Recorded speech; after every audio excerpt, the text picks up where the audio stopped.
Hi guys, welcome back for another one. I am Mr. Free to Play. That is right, I'm a free to play player and I give free to play player advice, tips, tricks, and other things. Well, I made a few extra bucks this month on YouTube, so I called on my bookie and I said, hey, what are the odds on the next farmable character? Because I need to place a bet because I need to make a few more extra Benjamins because these $1 bills aren't getting me anywhere. So he called me back, gave me the odds, and I'm going to share them with you guys to help me place my bet. So guys, if you're ready for it, sit back, relax, and let's get into it.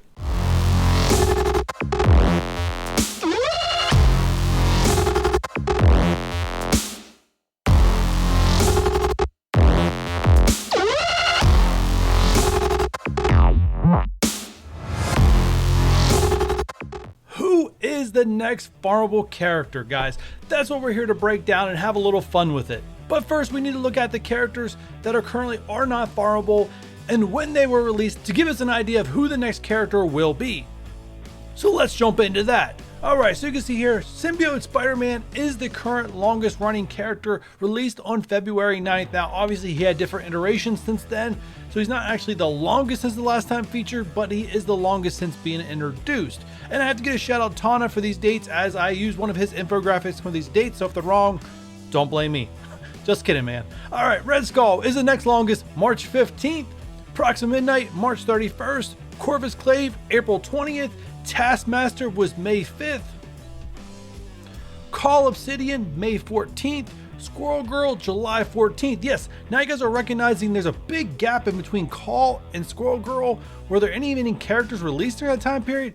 Yes, there were. If you guys recall, that's the patch X-Force came out. And obviously, because of Dr. Octopus, they made all those characters farmable right away, which pushed some of these longer reigning characters further back. But we're getting pretty close. So let's keep moving on here. Next up was Beast. He was released on July 23rd. Emma Frost is the next released character on August 2nd. Now obviously she's a milestone character, still not done, so you guys can give her a 0% chance that she will be the next farmable character. After that, we got Swarm on August 19th. We got Baron Zemo on August 27th. We got Elektra on September 7th, and we just got Scream on September 29th, so you can probably get a 0% chance on Scream. Alright, so these are the characters most likely available to become farmable now.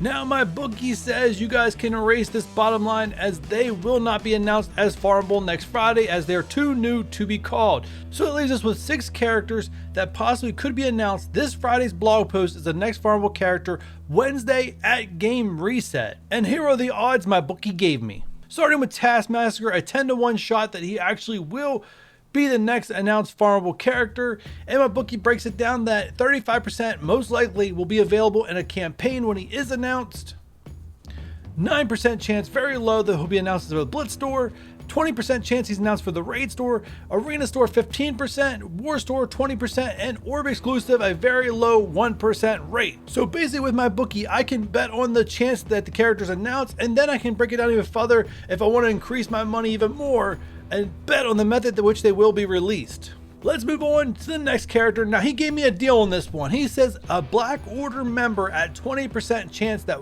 a Black Order member will become farmable. And wow, was I shocked when he gave me the odds on this one. So first let's break this down. He is giving a more likely chance that Corvus Clave will be released in a campaign. And he did spill his beans a little bit, he's a little chitty chatty sometimes, that he thinks that Corvus will be announced for Doom War Chapter 2 once that's put into the game. It doesn't look like we're getting that this patch, so it looks like he's probably another patch out.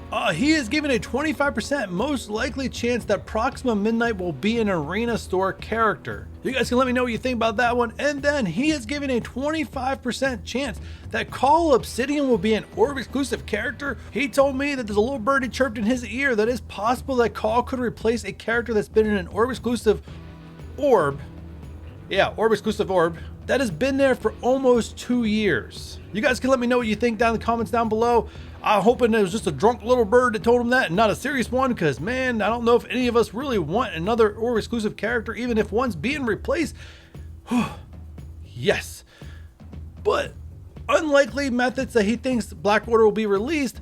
Blitz Store, Raid Store, and War exclusive. So that leaves us with only 2 characters left of most likely. So next up is Symbiote Spider-Man at 34% chance. Yes, he does believe Scopely will do us dirty and announce Symbiote Spider-Man as the next farmable character, when really he shouldn't even be considered a farmable character if he's going to a milestone orb, as he gives him a 99.5% chance that he is an orb exclusive. So I'm not going to really make much money there. Now, if I bet on campaign, Blitz, Raid, Arena, or War Store, I could make a lot of money, but let's face it, we all know that's not going to happen, so let's keep moving on. And the most likely character to be announced farmable on Friday's dev blog for next Wednesday is Red Skull at a 35% chance.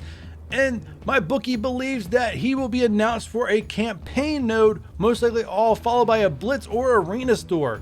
Raid Store is in 4th, War Store is last for him to be announced, and a very low chance he will be orb exclusive. So if he does get announced for campaign, will he replace Thor and do more, or will he go somewhere else and replace a character that's got duplicate nodes already? We all know Red Skull's kind of been past in the meta. He's probably one of the fastest characters to get past in the meta, and that's not his fault. It's just the number of teams that come out that counter what he's good at, and that's war defense with Hydra, keeping them alive and his immunity. So he's not really needs to be an exclusive character, so he could be campaign just because he was a Blitz release, and a lot of times Blitz release characters get campaigns, as where they usually save the easier farms for characters that are released during the event campaigns like Proxima Midnight, Squirrel Girl, and characters like that. So there you guys go. There are 12 characters on the screen. You guys can let me know down below, which one do you think will be farmable next? Where do you think they'll be farmable? And do you agree with my bookie? Should I take any of those bets as sucker bets? You guys can let me know in the comments down below. And with that said, I hope you guys enjoyed this fun little video of finding out who's next and just a big review of the characters that are coming and when they're coming. And if you guys really do like this video, hit the thumbs up button, because if this one gets a lot of thumbs up, I will continue to do this every month going forward when I know a character is going to get announced on Friday's dev blog, as just a fun way to go. And 2, if I get my bet wrong, I may need you guys to cover me, so please subscribe, and I'll catch you guys on the next one. Bye.